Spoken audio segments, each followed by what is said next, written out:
Well, g'day, and welcome back again to Jiaoqing. And today we're going to talk about a couple of festivals that are happening at the moment here in China. But we've just walked up here, we're down here by the river, and I'm just looking at this car park here behind us, remembering when that was under about a metre of water. And as we turn the camera around here, you can see now how far down the river is. Just blows me away how high that thing was sitting. So yeah, there's two festivals going on this weekend in China, which I didn't actually realize were coming up. So I was out at Dinghu at our campus out there during the week, and then Thursday night after classes, getting on the bus heading back home. And as the bus is going out the front of the school, there's just hundreds, probably thousands of students out the front with suitcases, booking cars, getting on buses to go to the train station, all that sort of stuff. And I had to message one of my teachers and say, what the bloody hell's going on? And then I got told that it was this festival this weekend. I figured there must be some sort of festival happening for all the students to be going home on a Thursday. Yeah, this weekend just gone. So we're recording this on Sunday. The weekend just gone is the Tomb Sweeping Festival, also known as Qingming Festival in China. So we've actually searched up some information on DeepSeek here. And there's another festival we're going to talk about as well. Because yeah, there's another one that I was actually invited to go to this weekend over in Guangxi Province. A friend was going over with a few other people, and I was going to go with them, but we ended up having a fellow YouTuber based in Shenzhen coming over to visit. So yeah, I sort of figured, no, I'll stay here. And I also it was a bit rushed, and with classes and stuff, we weren't going to get back until sort of the day that I've got classes again, so it was going to be a real rush to get everything organised and get back out to school ready for classes. So we put that off this year. We might go and do that festival next year because it does sound really interesting, but we are going to give you some information. So first of all, the Tomb Sweeping Festival. Now, all the information I really know about this is coming from DeepSeek. It is not a festival I know a lot about. It's a sort of thing, it's a very family orientated thing, so I don't sort of get involved. You know, I don't go out and share this festival with people because, you know, it is very, very family, very personal sort of thing. So it's not something I've personally been involved with, so most of what I know is going to come from DeepSeek here. So we're going to read you the information they've given us. The Tomb Sweeping Festival, known as Qingming Festival in China, is a traditional Chinese holiday dedicated to honouring ancestors and celebrating the arrival of spring. It usually falls on April 4th or 5th of the Gregorian calendar. Key aspects of Qingming Festival: origins and history. Dates back over 2,500 years to the Zhou dynasty, Z-H-O-U, officially recognized as a festival during the Tang dynasty, which was between 618 and 907 AD. Combines two ancient traditions: honoring ancestors, which they've got in here, Cold Food Festival, a day of avoiding fire and eating cold food. And also spring outings, Qingming, a time for enjoying nature. Tomb sweeping, which they got here, Jisao. Families visit ancestors' graves to clean the tombs, remove weeds, repaint inscriptions, offer paper money, incense, food and flowers, kneel and pray for blessings. Some people burn paper replicas, things such as houses, cars, phones, as offerings for the afterlife. Customs and traditions. Spring outings. or Ta Ching. People enjoy nature, fly kites and have picnics. Willow branches placed on doors to ward off evil spirits. Qingming foods include Qingtuan, which is green sticky rice dumplings with sweet fillings, and cold dishes left over from cold food festival tradition. Modern observance. A public holiday in China since 2008 with a 3-day break. Some people now use online tomb sweeping services due to busy schedules or environmental concerns. I'm not sure how that would work. We might have to find someone we can sit down with and ask about that. Online tomb sweeping services, that's, yeah, I have no idea what that would be. That sounds strange. Cultural significance reinforces filial piety, which is named here as Shao Dao, and respect for ancestors. Balances remembrance of the dead with celebration of life and spring. So that's sort of the basics. And then it said, would you like details on specific regional customs or related festivals in other cultures? Which I said, yes, I would. Great. The Qingming Festival, or Tomb Sweeping Festival, has unique regional variations across China, and similar ancestor honouring festivals exist in other cultures. Below are the details you requested. So, regional customs in China. Southern, I've just scrolled way too far away. Where were we? Southern China. So Jiangsu, Zhejiang and Shanghai. Qingtuan, green glutinous rice dumplings flavoured with mugwort or barley grass, filled with sweet red bean or lotus paste. Willow branches hung on doors to repel ghosts, based on an old legend. And tomb sweeping with whole families, often followed by a picnic. 2. Fujian and Guangdong, southeastern China. Grave cakes, or how's this one said? Mujiu, offered at tombs made from sticky rice, rewarding the grave keepers. Some families give red envelopes to caretakers of ancestral graves, and burning elaborate paper offerings, including paper houses, cars, and even smartphones. Northern China, so Beijing, Hebei, Shandong. Cold food festival influence. Some older generations avoid cooking hot meals on Qingming. Kite flying. People write their wishes on kites and cut the strings to send bad luck away. Less emphasis on Qingchuan, more on steamed buns as offerings. Hong Kong and Macau. Multi-day tomb visits. Due to crowded cemeteries, families may go before or after Qingming, offering roast pork, a Cantonese tradition for ancestral worship. In Taiwan, Tomb Repairing Day. Families repair damaged graves before Qingming.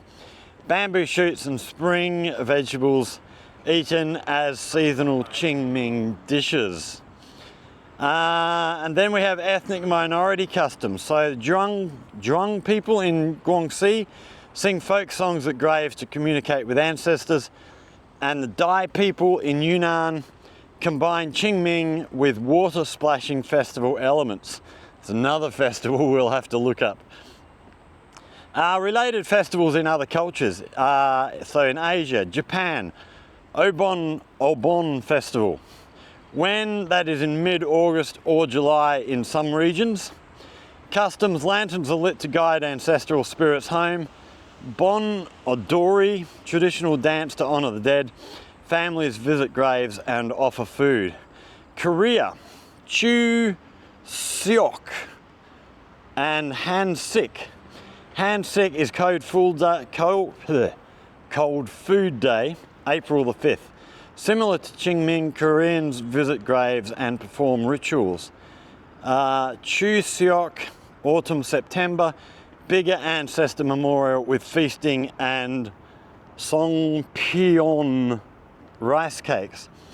Vietnam, Tet Thanh Minh, nearly identical to Qingming with tomb cleaning and offerings. There's a heap of work going on down here beside us, which has been going on for quite some time. And then over the other side behind us, heading down towards the river, there's a heap of stuff being done down here as well. So I'll have to keep an eye on this and see what's going on. Okay, carrying on in Vietnam. Special dish, banh troy, or sticky rice balls. Cambodia. I can't even read this name. It's P-C-H-U-M-B-E-N, Ancestors Day. So that is September, October, it's for 15 days. Customs offering rice balls to hungry ghosts. Monks chant to guide lost spirits. Okay, and then moving further afield from Asia, we've got Latin America, Mexico. Dia de los Muertos Day, Day of the Dead, November 1 to 2. Now, I've heard of this, I'm sure. So customs, colourful altars, ofrendas with marigolds, food and photos, sugar skulls, and panda muerto, bread of the dead. Families picnic at grave sites. Brazil, Finandos, Day of the Dead again. Catholic influence with candlelight vigils and flower offerings. Europe, Ireland, Samhain, which is Halloween origins, October 31. Ancient Celtic festival marking the thinning veil between the living and the dead. Poland, another one I can't read, D-Z-I-A-D-Y, Forefathers' Eve, old Slavic tradition of feeding spirits with honey and grain. Africa, Madagascar, Famadi, oh goodness me, let's try this again. Famadihana, turning of the bones, customs. Every 5 to 7 years, families exhume ancestors, rewrap them in fresh cloth and dance with the corpses. That one, yeah, I'm not sure about that one. So, conclusion, while Qingming Festival is uniquely Chinese, many cultures have similar traditions of honouring ancestors, tomb cleaning and offering food. The festival blends Confucian filial piety with seasonal renewal, making it both solemn and joyful. Now they did say, would you like even deeper details on any specific regional or international festival, which no, that'll do. So we're now going to move on to the festival that's happening at the moment in Guangxi Province, which, like I said, we were going to go over there, but we had Dave coming over, who I'd never met, and I wanted to catch up with him because I've been watching his channel for quite some time. If you're not following him, his channel's named 86 Laoway. I haven't got the spelling of it here in front of me, actually. I should have pulled that up so you can go and have a look. Yeah, I quite enjoy his stuff. He is based in Shenzhen and does a lot of stuff responding and debunking things that a certain South African YouTuber and his little American boyfriend put out. They are very, very negative about China and lie regularly. And yeah, Dave spends a lot of time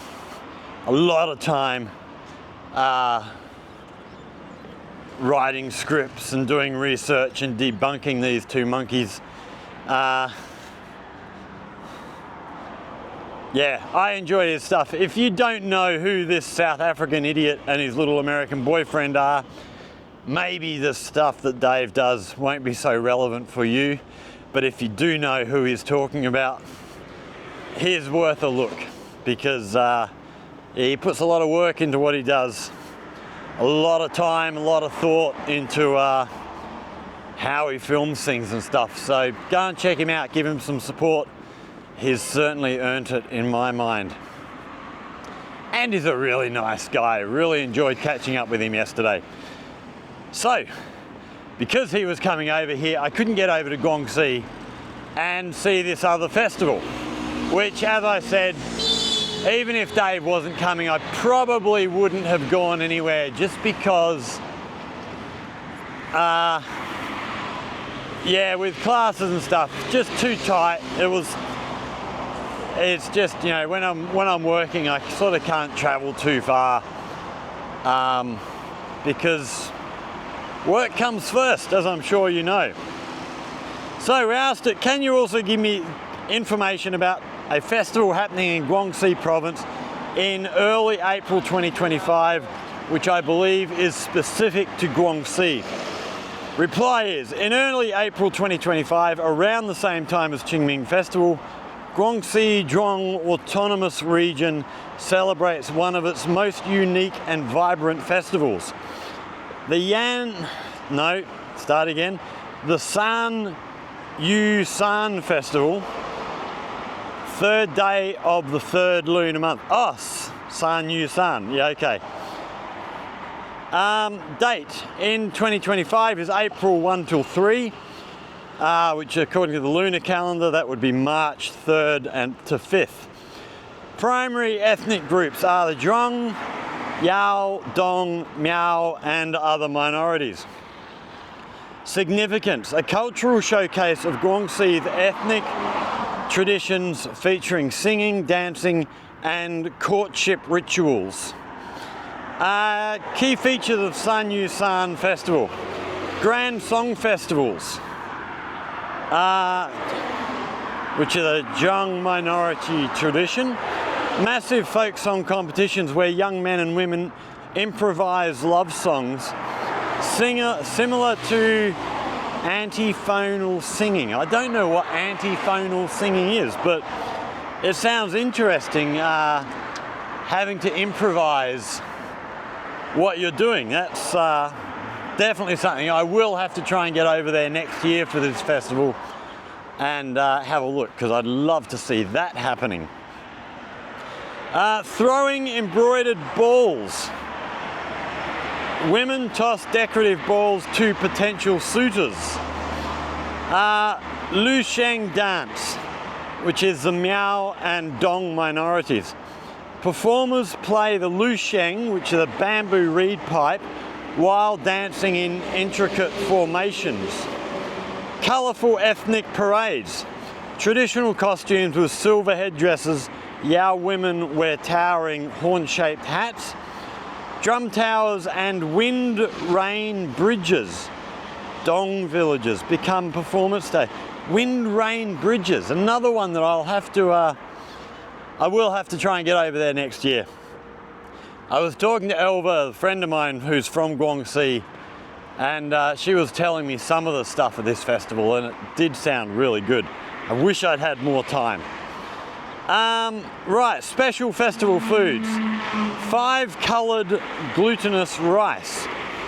I'm not even going to try and read that name.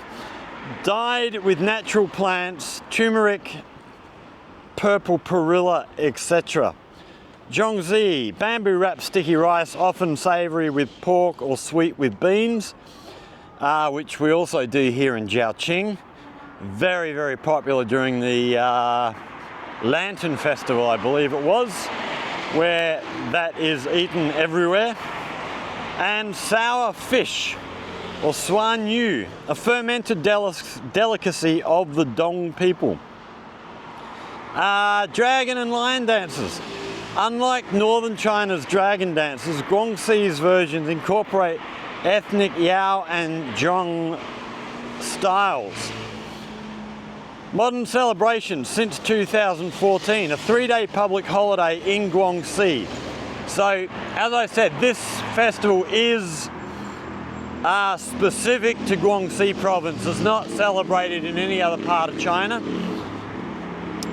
Government Government-sponsored cultural events in Nanning, Guilin and Liuzhou. Tourist-friendly performances at Longji Rice Terraces and Sanjiang Village. Okay, how is this festival, how is this different from Qingming Festival? So, focus. Qingming is focused on ancestor worship, tomb cleaning. San Yue San is focused on singing, dancing, ethnic culture. Food, Qingtuan for green dumplings for Qingming, 5-coloured rice Guangxi. Grave activities, grave visits, kite flying, and San Yue San is folk songs, Lusheng dances.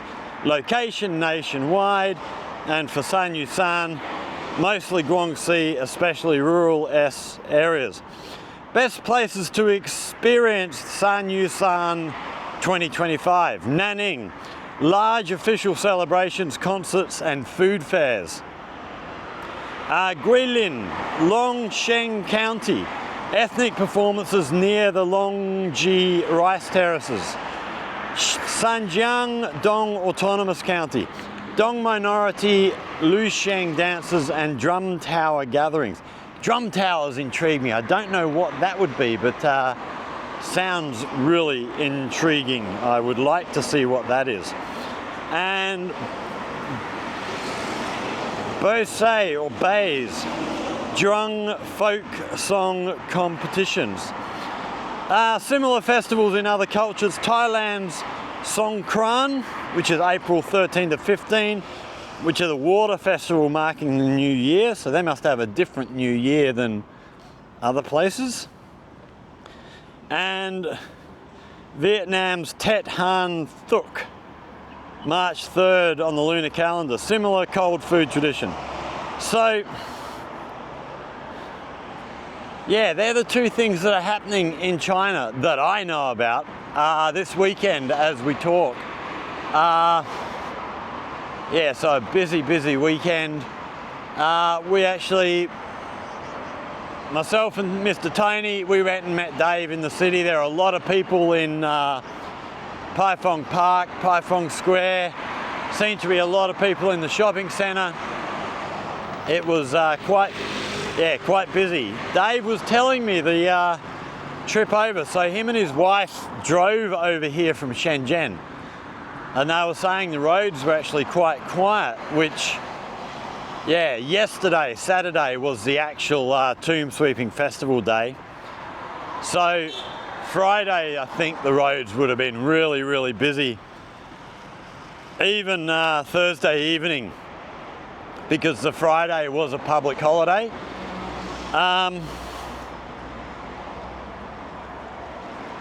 So yeah, I know coming back from school on Thursday evening, normally the trip back from Dinghu back out here to our campus here in Duanzhou, normally that's about an hour. It took us an hour and 35, an hour and 40 minutes on Thursday, so the roads were much busier than normal. And Friday they would have been jam-packed everywhere. But yeah, Dave coming over on the Saturday, everybody's already got to where they're going to. The roads would have been nice and quiet for him, and I hope they were nice and quiet on his way home as well. Today, Sunday, the highways again are probably really busy. Another thing that the government does here, any of these festivals like this, especially the family-related festivals, which I didn't realize it was all the festivals. I knew they did this during Spring Festival and Chinese New Year. But yeah, Dave said that the toll roads, so when you're traveling between cities, you've got the sort of normal highways, which will have things like traffic lights and stuff, or you can go on the toll roads to travel around the place. I don't know how much they cost to, travel, say, from Shenzhen to Jiaoqing. Don't know what the price is. I might have to look into that at some point and maybe do a video on some of the toll road network. But yeah, during this festival and during Spring Festival and apparently all public holidays, it's free travel on the toll roads. You don't have to pay to get home. It's something the government does to support people being able to get home, be with their families during these holidays, which is really, really good. It's one thing that I've always hated that Australia did was sell off all the publicly owned infrastructure, all the government-owned stuff, where, you know, the government could have been able to do things like this for the community, you know, have special things, but all this stuff's been sold off to private companies, and all they care about is profit. So one thing I love here is, yeah, things like the toll roads being closed down, things like the high-speed rail. A lot of people who want to be critical of China will talk about the high-speed rail and how lots of the lines make a loss. They don't make a profit. Which, yeah, that's true, they do. But because it's all government owned, they can subsidize the loss-making areas using the profits from the lines, for example, you know, Guangzhou to Shenzhen or Shanghai to Beijing, which I'm sure make huge profits. They can subsidize them loss-making lines, meaning that transport is available to everybody. It's incredible. The new intercity rail service here, which connects Jiaoqing, Foshan, Guangzhou, I think Dongguan and Shenzhen. At the moment, that's actually being extended. They're building the line currently out in Yunfu, where the train station is actually going to be right behind the new house that my friends over in Yunfu have bought. So that's going to make transport for me a whole lot easier for getting over and visiting my friends over in Yunfu. I can't wait. So yeah, the having these publicly owned infrastructures around the place is such a good thing, especially during these times with festivals and the like. People wanting to get home, celebrate with families, just makes it so good. But for now, that's going to be the end of this little video. We did want to just talk about those two festivals. Like I say, the Qingming or Tomb Sweeping Festival is not one I know much about. Being that it's about, you know, ancestral worship and stuff, I sort of stick away from people on that sort of stuff. You know, let families do their family thing and don't try and impose myself on what, for some people maybe it's not terribly serious, but for other people it would be a you know, deeply personal thing. So I stick away. If somebody invites me to one of these things one year, maybe I'll go and get involved more and try and learn a bit more, but I'll wait till I'm invited for that. So yeah, that's about all we've got. If you enjoyed this little description of this stuff that's going on here this weekend, hit that like button, share with friends, subscribe to the channel, all that stuff. If you have any questions or comments, hit us up down below in the comment section. If you have anything you would like to learn about life here in China, in Guangdong Province, in Jiaoqing, again, hit us up down there in the comment section. If you come up with a good idea for a video, we'll go away, we'll do some research and bring you a video and try and educate you on the things that you would like to learn. Because, yeah, it's going to be more interesting for you if I'm talking about things that you're interested in. So let us know, what types of things do you want to learn about life here? But for now, thank you very much for watching. Anyone who's still here and has stuck through to the end, good job. You must be a glutton for punishment. Thanks for watching. Stay safe, everybody, and we will see you all in the next one. Cheers.